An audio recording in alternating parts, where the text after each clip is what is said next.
Hi hello welcome back to another vlog. ఈ రోజు ఉగాది వచ్చేసింది కదండి. సో ముందుగా అందరికీ క్రోధనామ ఉగాది. సో ఇంకా ఈవినింగ్ వచ్చేసి మేము మధ్యాహ్నం కాసేపు రిలాక్స్ అయ్యి ఈవినింగ్ మా పేరెంట్స్ దగ్గరికి వచ్చాము. ఇక్కడ మేము మా పేరెంట్స్ డ్రెస్సింగ్స్ తీసుకొని అందరం కలిసి టెంపుల్కి వెళ్ళడం జరిగింది. సో మీరు ఆల్రెడీ నా తమ్ముని చూసే ఉంటారు. ఈ రోజు ఉగాది సందర్భంగా మేము బద్రీనాథ్ టెంపుల్కి వెళ్ళడం జరిగింది. సో ఈవినింగ్ మధ్యాహ్నం 3 to 8 వరకు విజిటింగ్ అవర్స్ అన్నారు. సో మేము వెళ్ళేసరిలోకి 7 అయింది. ఎవరు ఉంటారేమో అని చెప్పేసి అనుకున్నాం, కానీ చాలా క్రౌడ్ ఉండింది. యాక్చువల్గా ఈరోజు హైదరాబాద్లో మేము వచ్చినప్పుడు జర్నీ మొత్తం కూడా చాలా ఎంటీ ఉండింది.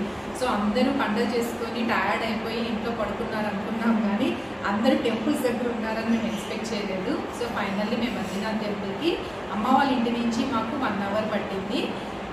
దేవుడి దర్శనం కూడా బాగా జరిగింది. పండగ అంటే ఆ హడావుడే వేరు. ముంగిట్లో ముగ్గులు, వంటింట్లో పిండి వంటలు. సో అందరూ కూడా చాలా ఆనందంగా ఉత్సాహంగా మనము పండుగ వాతావరణం నెలకొంటాము. సో ఇంకా మనకి నెక్స్ట్ వచ్చేది పూజా డెకరేషన్. మనం ఫస్ట్ అలంకరణ అయిన తర్వాతనే నెక్స్ట్ మనం ఏదైనా నైవేద్యాల దగ్గరికి వెళ్తాము. మనం దేవుళ్ళని ఎంత అందంగా డెకరేట్ చేసుకుంటే మనం అంత అందంగా దేవుళ్ళని చూడగలం కదా. సో ఫస్ట్ ప్రిఫరెన్స్ నేను ఎప్పుడైనా డెకరేషన్ మీద పెడతాను. అన్ని దేవుళ్ళకి డెకరేషన్ అయిన తర్వాత నెక్స్ట్ నేను కిచెన్ సెక్షన్లోకి వెళ్ళి వంటలు నైవేద్యాలు ఏంటో చూస్తాను.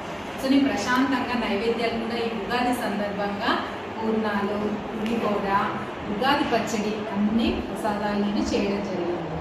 సో నేను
బద్రీనాథ్ టెంపుల్లో ఉన్నాము.